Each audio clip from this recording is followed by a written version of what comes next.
The Bible is thought to have predictions that have come true today. Recently, water unexpectedly appeared in the Saudi Arabian desert, surprising everyone and making them curious. Some believe this fulfills a prophecy written 2,500 years ago in the Bible. What does this prophecy say? And what does its fulfillment mean for us? Join us as we reveal the prophecies that may come true this year. The shocking 2,500-year-old prophecy. A river with no actual source has appeared in the Saudi Arabia desert, thereby fulfilling the 2,500-year-old Bible prophecy. In the Bible, God mentioned this river in Isaiah 41:18. I will open up rivers for them on the high plateaus. I will give them fountains of water in the valleys. I will fill the desert with pools of water. Rivers fed by springs will flow across the parched ground. Just recently, this river just gushed out from out of nowhere, fulfilling this prophecy. It's believed that it is one of the numerous biblical prophecies being fulfilled now. In January 2023, following 2 weeks of severe rainfall in the eastern section of the Qasim region, the Wadi al-Rumah River valleys in Saudi Arabia began to flood. According to Sharjah 24 News, the region has almost dried up for years and is partly blocked by encroaching dunes. According to BNN, a news agency that operates in 200 countries, the Wadi River overflowed in 1838, creating a 200-square-mile lake that lasted 2 years and brought waterbirds not previously seen in the region. The occurrence in Saudi Arabia is hardly the only example of Bible prophecy being fulfilled through global weather occurrences in recent years. The Euphrates River, the most important river in the Middle East that flows through Turkey, Syria, Iraq, and Iran, constantly dries up due to years of droughts, water overuse, and a reduction in imports into Iraq from surrounding nations. According to Revelation 16:12, then the sixth angel poured out his bowl on the great Euphrates River, and its water had dried up, preparing the way for the kings from the east. According to the website of the Center for Strategic and International Studies, they consider the Euphrates River as a cradle of civilization and claim that human effect on the environment is driving it to destruction and causing people to leave a place they have called home for thousands of years. Amanda Grace, Ark of Grace Ministries, New York co-founder, has properly predicted the 5.9 magnitude earthquake that struck Australia 2 months later. Grace was then quoted as saying, "And said the Spirit of the Lord, this day a great earthquake shall hit this world when the Jewish feasts speak." The feat took place in September, according to the Gregorian calendar. Syria has made significant investments in the Euphrates River, which supplies 85% of the country's agricultural water needs. However, water levels have led to various problems, including starvation and a cholera pandemic that has been ongoing since September 2022. Another severe weather phenomenon occurred in Pakistan in 2022, and many believe it is also related to biblical prophecy. When catastrophic flooding hit the country in June 2022, it wrecked more than 1 million dwellings and killed at least 1,100 people. Recently in summer, the United States has been inundated with record heat, and temperatures are still rising. This can be related to 2 Peter 3:10 states, "But the day of the Lord will come like a thief in the night, when the heavens will pass away with a loud noise, and the elements will be destroyed with intense heat. The earth, as well as the works on it, will be burned up." In January 2023, ChristianProphecyBlog.org announced the things we are seeing happening all across the world today. All kinds of meteorological disasters, out-of-control hurricanes, record tornado counts, rising earthquakes, devastating floods, and destructive forest fires were mentioned. These calamities are becoming more common and causing larger and greater harm with each passing year. As much as some people embrace this biblical prophecy, some have a contrary opinion on this. What do they say? Let's see how some skeptics oppose the prophecy. Scientists debunked the 2,500-year-old prophecy. A renowned YouTuber named Dan, who belongs to the side that didn't believe in this 2,500-year-old, has debunked the Saudi Arabia sudden river in the desert, taken as a fulfillment of biblical prophecy. He said the river didn't just appear out of nowhere, but it's just the Al-Hawiyah waterfall that has been around for a while, and it has absolutely nothing whatsoever to do with anything that appears everywhere in the Bible. He also states that the Bible passage context, that is Isaiah 41-18, has nothing to do with the footage that caused this online sensation. If you look at that passage in context, you will see it has absolutely nothing whatsoever to do with the footage that was shown, and this creator has made this video. And that the creator of the video has made use of videos numerous times over the years, using different footage usually of a flash flood in Al-Hawiyah, which is a natural occurrence in Saudi Arabia. Dan believes the creator of this viral footage just tries to gain the attention of people on the internet, and it's not to create awareness whatsoever. The Holy Book is surely filled with prophecies that have been fulfilled and are about to be. What are they about? Let's check out other fulfilled biblical prophecies. There are numerous fulfilled prophecies written in the Bible from both the Old and New Testaments. Here are some of the more well-known prophecies. According to Isaiah 11:11-12, Ezekiel 37:21-22, 38:8, and Luke 21:29-31, the Jews will return to Israel. Over 5 million Jews have returned to Israel in recent years. This is unmatched in human history. Never has this happened in centuries, as different tribes of Israel have been scattered over the world before returning to their hometown. God has fulfilled his promise right in front of us. According to Isaiah 43:5-6 and Jeremiah 31:7-10, Jews were expected to return from all directions. Approximately 1 million Jews have immigrated from northern Russia. Over 100,000 Ethiopian Jews have left the south, as stated in Zephaniah 3:10. Since 1948, Jews have emigrated from Europe, Asia, and the Americas worldwide.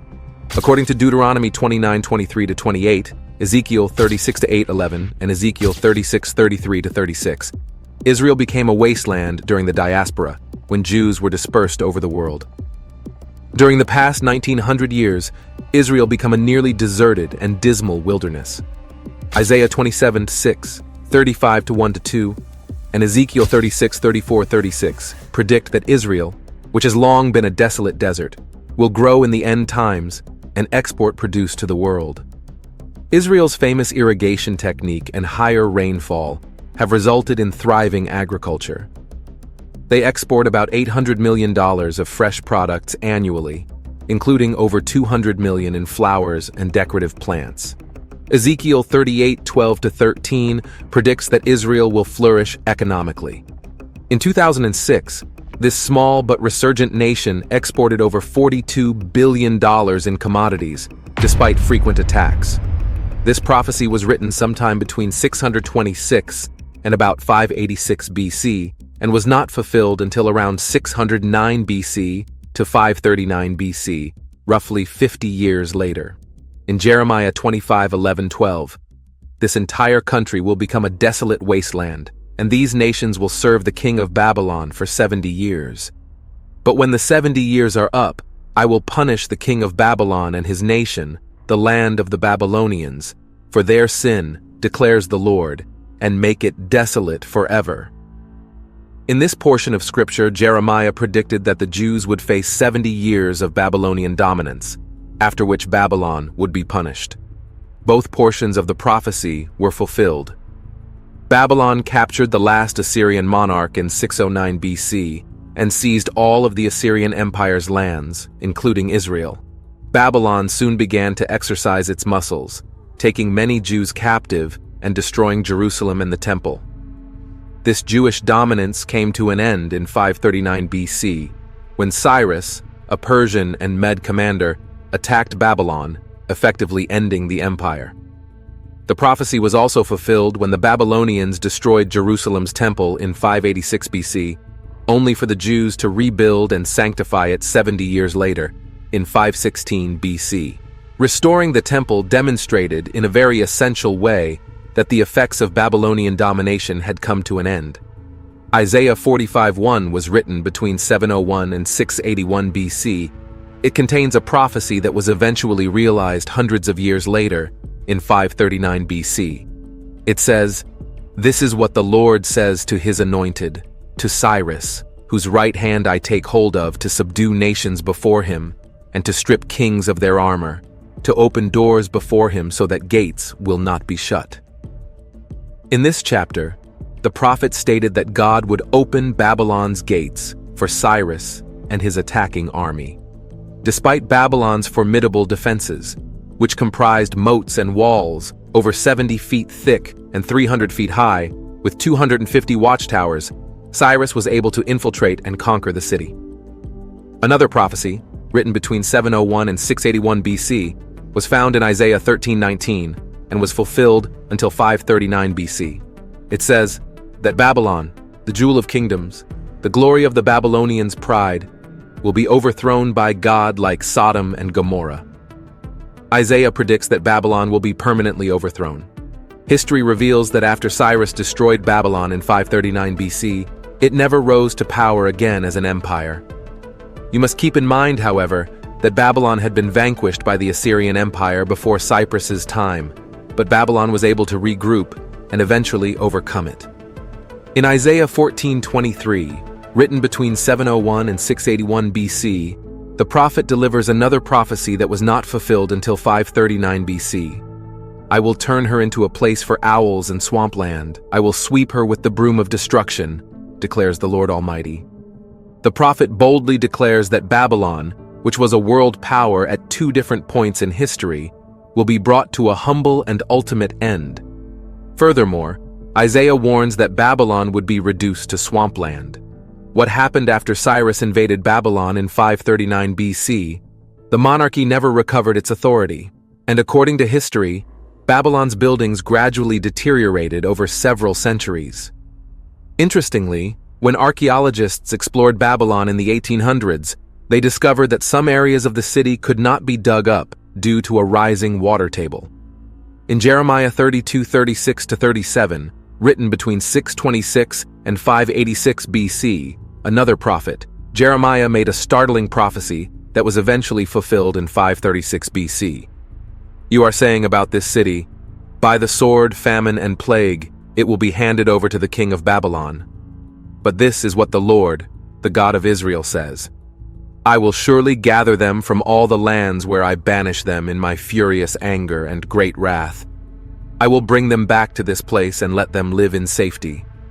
Jeremiah 32:36-3. In this text, Jeremiah predicted that the Jews would survive their captivity in Babylon and return home, and both portions of his prophecy were eventually realized. Beginning around 605 BC, many Jews were brought hostage to Babylon. However, in 538 BC, they were released from captivity, and many eventually returned to their homeland. In Nahum 1:10, written around 614 BC, the prophet forecasts the condition of the Ninevites at the moment of their death. It says, "They will be entangled among thorns and drunk from their wine. They will be consumed as dry stubble." Nahum 1:10. In this verse, as well as in Nahum 3:11, the prophet stated that during the closing hours of the attack on Nineveh, the Ninevites would be drunk. Eventually, there's evidence that this prophecy was fulfilled. According to the ancient historian Diodorus Siculus, the Assyrian monarch gave his men a lot of alcohol. Deserters reported this to the enemy, who attacked that night. Siculus composed his historical works approximately 600 years after the fall of Nineveh, confirming the biblical story. Once again, in Nahum 3:15, written approximately 614 BC, the prophet makes a prediction that eventually comes true. It says, "There the fire will devour you, the sword will cut you down, and, like grasshoppers, consume you." The prophet predicted that Nineveh would be ravaged by fire. When archaeologists excavated the site in the 1800s, they discovered a layer of ash covering the ruins. According to the Encyclopedia Britannica, Nineveh experienced a setback from which it never recovered. Extensive traces of ash, marking the city's sack by Babylonians, Scythians, and Medes in 612 BC, have been discovered throughout the Acropolis. After 612 BC, the city lost its importance. Ezekiel 26:3 was written between 587 and 586 BC. It foreshadows the attacks on Tyre that occurred in 573 BC, 332 BC, and 1291 AD. It states that therefore, this is what the sovereign Lord says, "I am against you, O Tyre, and I will bring many nations against you, like the sea casting up its waves." The prophet predicted that Tyre, the Phoenician Empire's most powerful city, would be besieged by numerous nations due to its treatment of Israel. Babylon had launched a 13-year attack on Tyre's mainland at the time Ezekiel gave this prophecy. Later, around 332 BC, Alexander the Great seized the island of Tyre, effectively ending the Phoenician Empire. Tyre was later conquered by the Romans, Crusaders, and Muslims, who destroyed it once more in 1291. In a stunning prophecy, the prophet predicts in Ezekiel 26:12. It was written between 587 and 586 BC. It states that Tyre's stone, timber, and soil will be cast into the sea. This was fulfilled around 333-332 BC. In Ezekiel 26:12, "And they shall make a spoil of thy riches, and make a prey of thy merchandise, and they shall break down thy walls, and destroy thy pleasant houses, and they shall lay thy stones and thy timber and thy dust amid the water."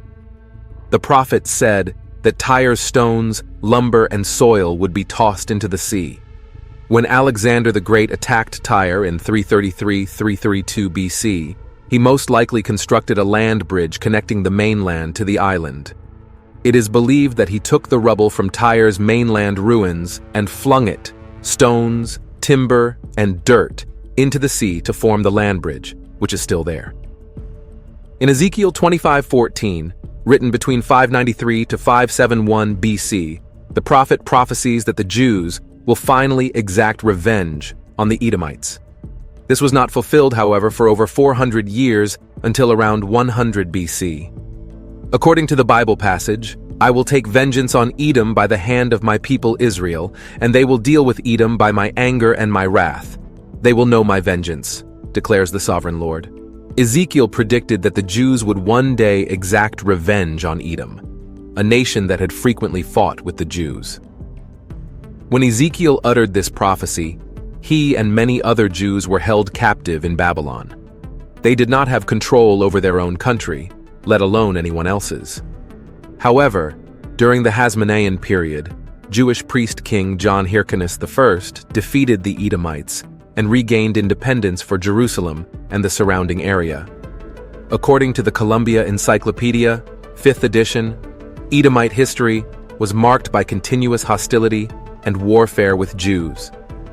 At the end of the 2nd century BC, they were subdued by Hasmonean priest king John Hyrcanus.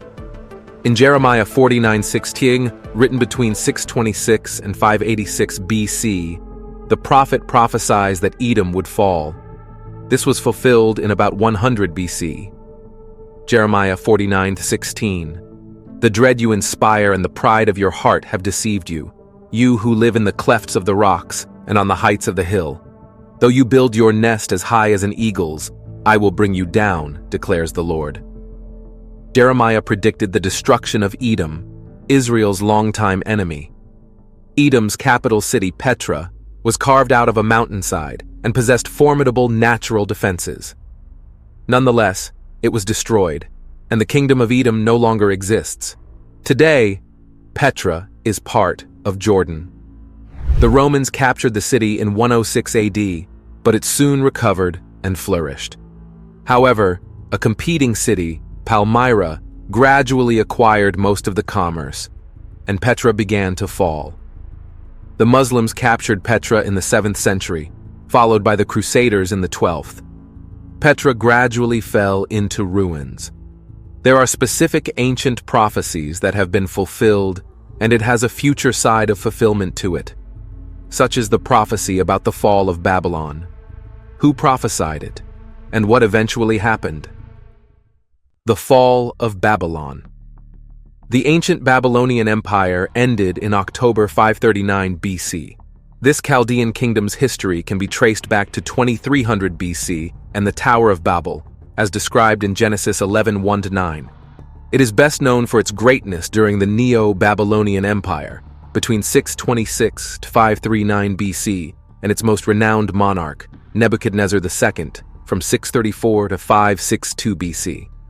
According to the scriptures, King Nebuchadnezzar had a very frightening dream in his second year, around 603 BC, just after the first Jewish prisoners arrived in Babylon.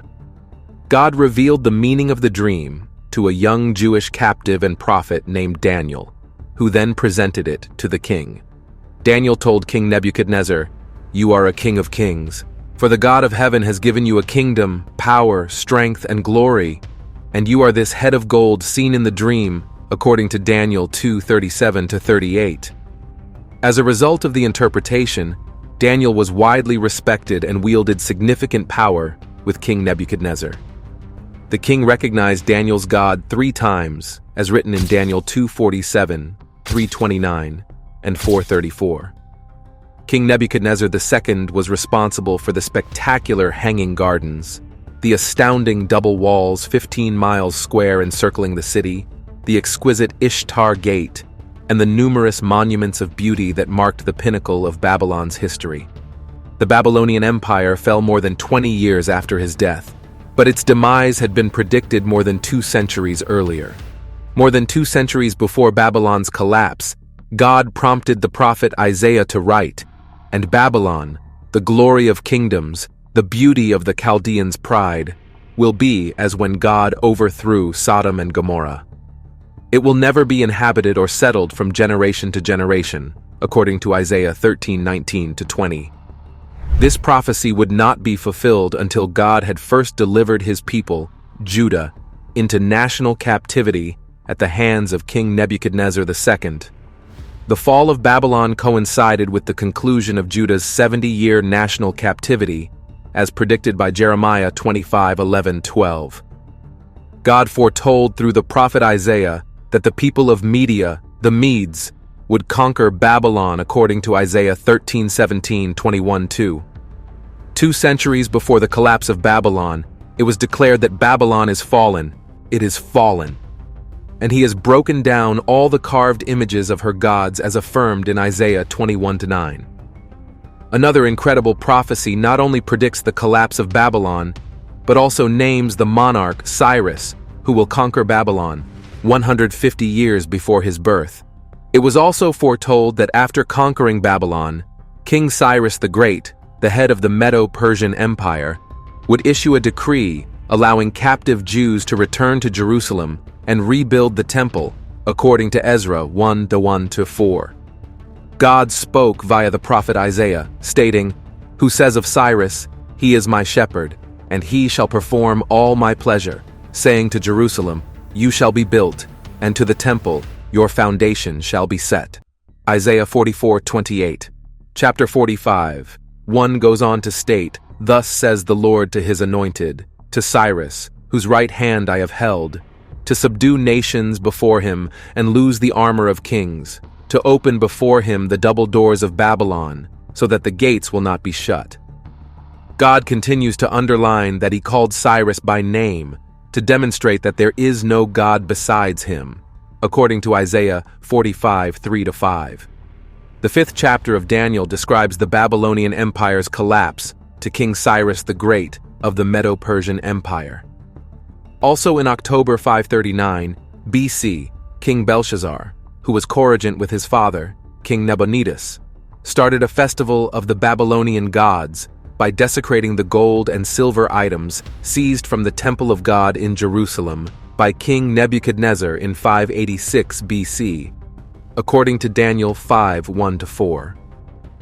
Within an hour, a man's hand appeared and proceeded to write on the plaster of the king's palace wall, leading Belshazzar to be terrified and concerned. Daniel was summoned to explain what this meant.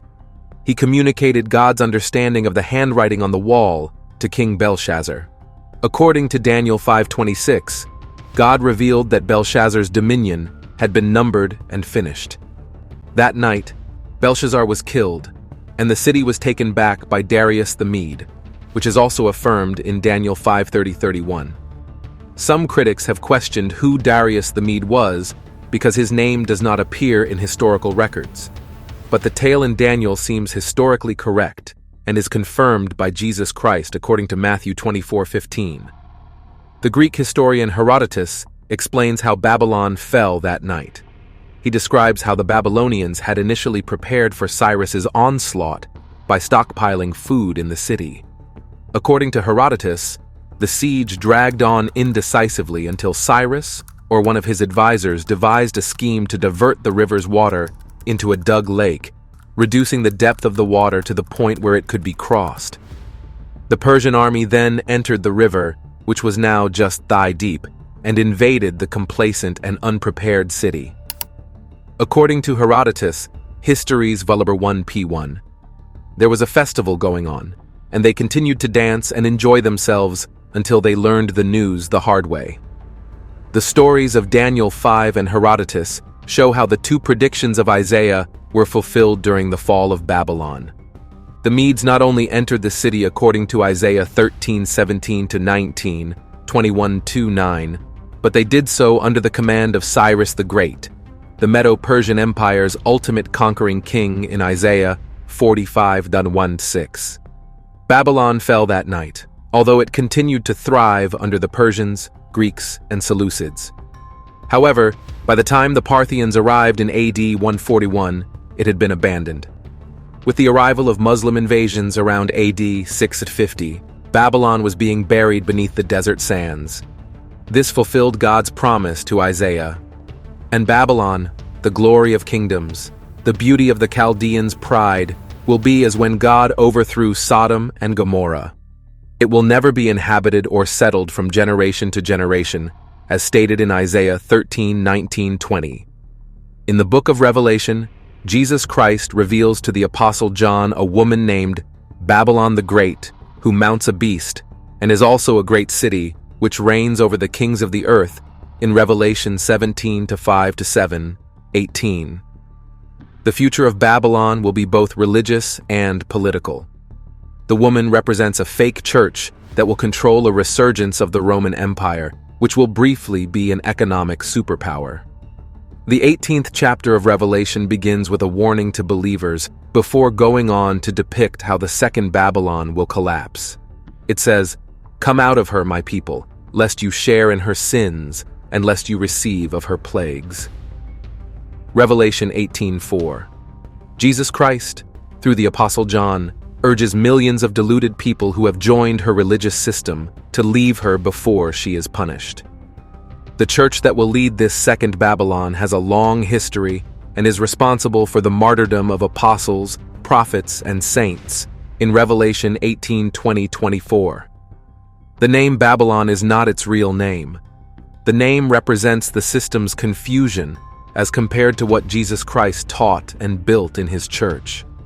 The 18th chapter of Revelation reveals how this second Babylon will come to an end when Christ returns. Jesus, through the Apostle John, states, "Therefore, her plagues will come in one day, death, mourning, and famine.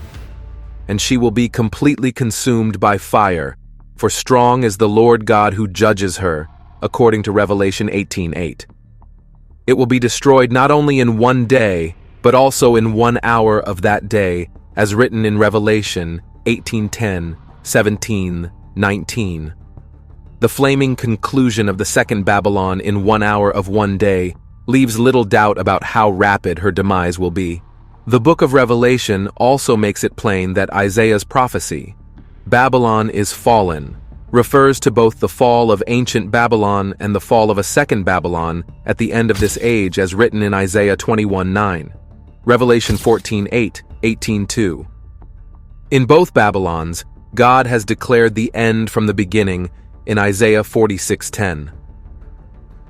What are the thoughts on these biblical prophecies? Have you witnessed fulfillment yet? Drop your thoughts in the comment section. Also, don't forget to like, share, and subscribe for more exciting stories.